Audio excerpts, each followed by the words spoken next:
Right, you lot, let's talk Villa. And today I'm going to be doing a bit of a catch-up video on transfers because there's been a lot of rumours that have been going out. We're going to break down 5 players that Aston Villa have been linked to in the month of June. And it's only the 6th. The Euros haven't even started yet. There's a lot of other stuff to break down. But we're going to go through these 5 players, who they are, what they play like, where they fit into Villa's team. Could we realistically sign them, taking into account the fact that FFP is set to sting us hard? As of today, as I record this video, our proposal to the Premier League to raise the loss cap from 105 million over 3 seasons to 135 million was rejected. It's been widely reported that we're one of 4 or 5 teams that have to sell a player before the end of June. So how realistic is it that we're going to sign anyone? Well, a couple of these players actually have quite low fees attached to them. So we're going to talk about all that good stuff. And then hopefully it will be back to 1 player per video once I'm all caught up. If you are enjoying the content, leave a like, subscribe for much more Aston Villa, Premier League and England related football content.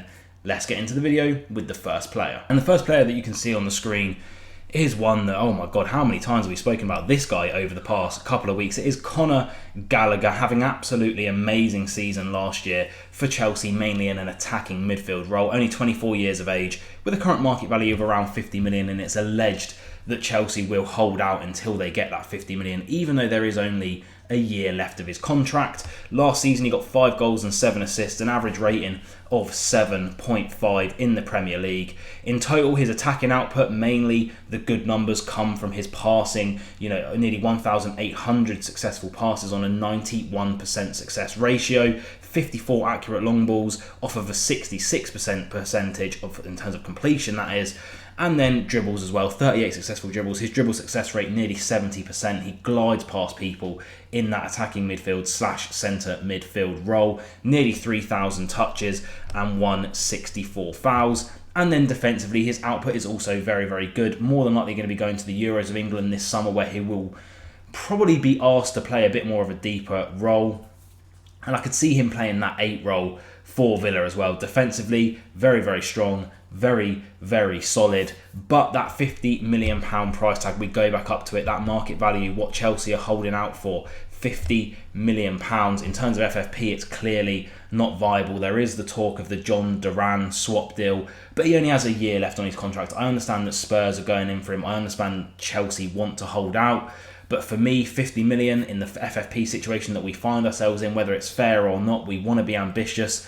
But I think it's just too much. And I think if we can, I know you can't get pre-agreements with players, but if the feeling is that he isn't going to sign that deal at Chelsea, why not just wait until next summer and try and sign him on a free, just like we've done with Yuri Tielemans, just like we're trying to do with Mario Hermoso, just like Real Madrid have just done with Mbappe. It could be that type of vibe. So perhaps not one for right now. In terms of fitting into the team, obviously he would. I think 50 million is just a little bit too much and a little bit, unfortunately, out of our price range. And then we move on to one that kind of came out of nowhere, which is Forzan Odoro. I'm probably butchering that pronunciation, but has recently broken through for Schalke, who are oddly enough in the 2 Bundesliga, so in like the championship of Germany. I remember when Schalke were like a massive team, like when Huntelaar was banging goals for them back in the day. So it's really weird to see them down here. But again, another attacking midfield / centre mid option, a current market value of around 8 million. But he is only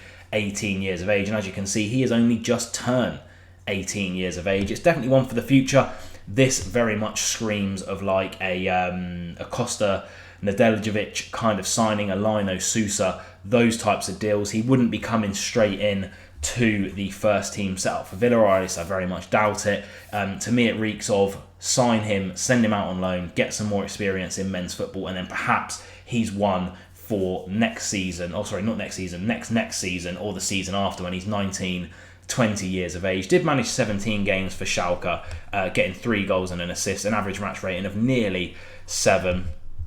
And obviously he's a young player, so we'll look at his per 90s. He's not starting every game. He's coming on, like I think it was, 17 games, only 9 starts this season. And we look at his actual attacking output from centre mid / attacking midfield is very good. Top 10th percentile for goals per 90, and outperforming his XG quite a lot as well. Passing leaves something to be desired, only an 80% pass accuracy, but nearly 3.5 successful dribbles per game, just over 4 touches in the opposition box, and winning nearly 3 fouls. And defensively, a great tackle success ratio of 71%, very, very good, winning nearly 8 duels a game, and he is quite tall.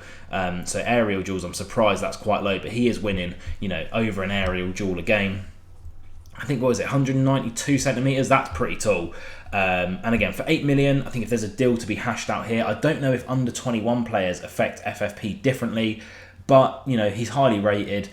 I trust in Monchi and the scouts and the work they're doing to bring in these young players to build a future for Aston Villa that's beyond the next couple of seasons. Because obviously you have to have that sustainability going forward, and these young players that can grow, whether you're just growing them for a profit, whether you're growing them to be into the first team, is very clever. I don't have an issue with it, and I'll be happy with him coming in.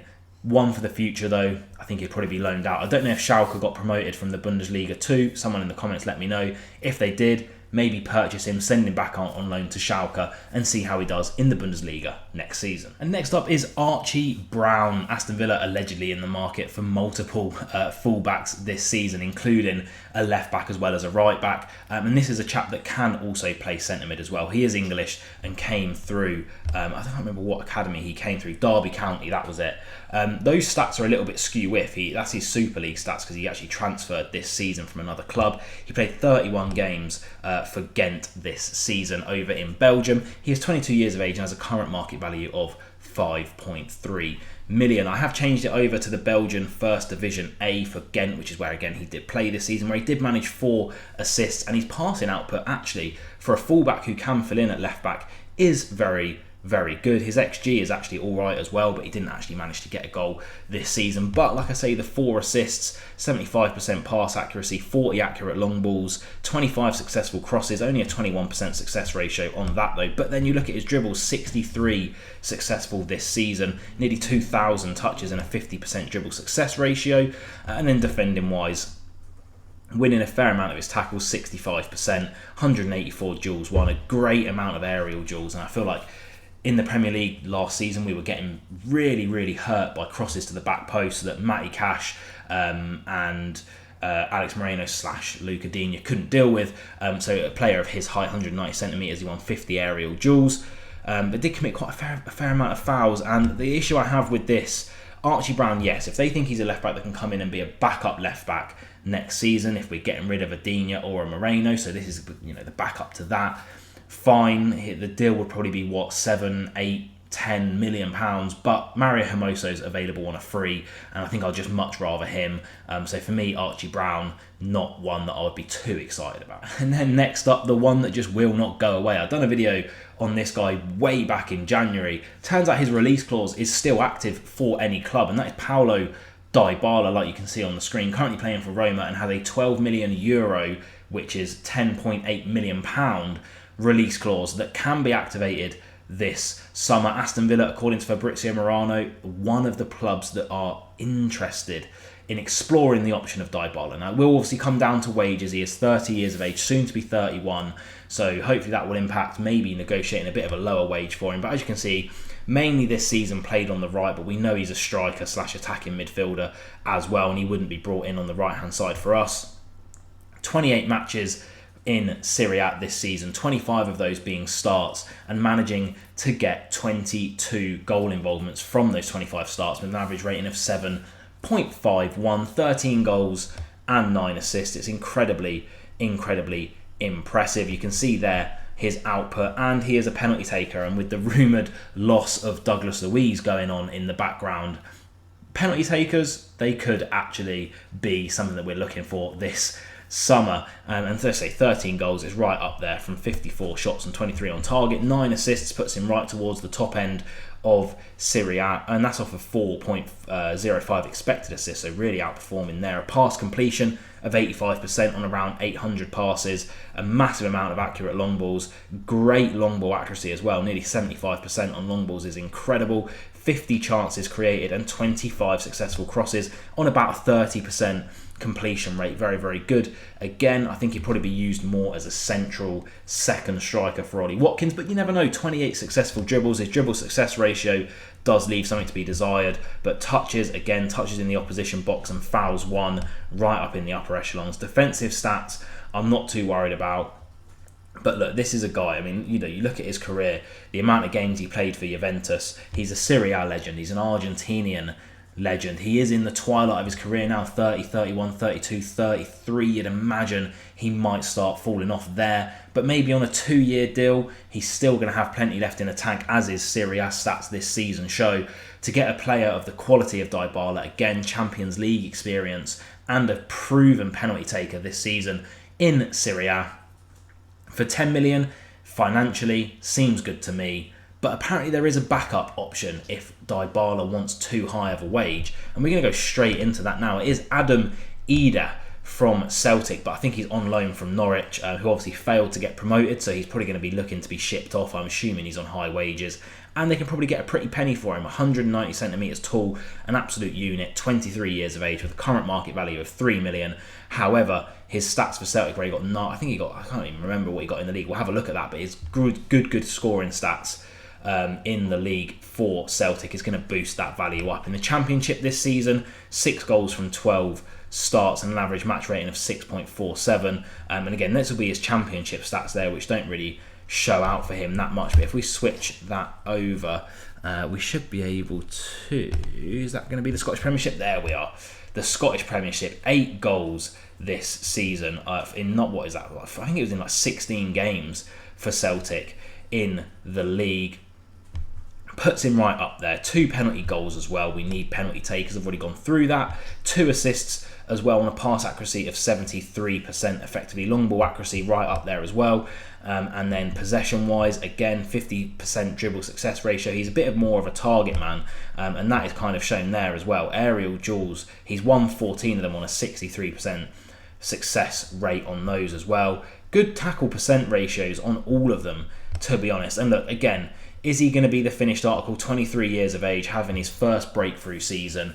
But I think, a deal could be there to be done because Norwich didn't get promoted, for possibly a bit cheaper than the Dybala 10 million release clause. Maybe we could get Idah for 7.5 million, something like that. He offers something different up front. Ollie Watkins is by no means an out-and-out target man, whereas Idah is. He's regularly getting in the Ireland national team as well now, so playing a lot of men's football, starting to break through. And sometimes these players do break through at 23, 24.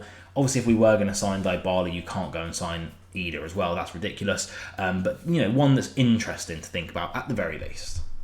And there you have it. 5 transfer rumours for Aston Villa this June in hopefully a less than 15-minute video. Comment down below which of these 5 would you personally like to see Villa bring in. For me, if money wasn't an issue, I'd love to see Conor Gallagher at the club. If we're being shrewd with our money this summer, I would love to see a player of the quality of Dybala brought in for £10.8 million from Roma. Would be my pick of the bunch. Like I say, hopefully, unless there's more coming out, I mean, I'm constantly checking on Twitter nowadays, but unless there's more coming out literally by the hour, hopefully when the Euros kick off, which is next week, that will die down and I won't have to do these catch-up videos and we'll be back to 1 dedicated video per player. But I thought I have to get these out. I want to discuss these with you guys. So leave your comments down below, sub for more, and I'll see you guys soon. Up the Villa.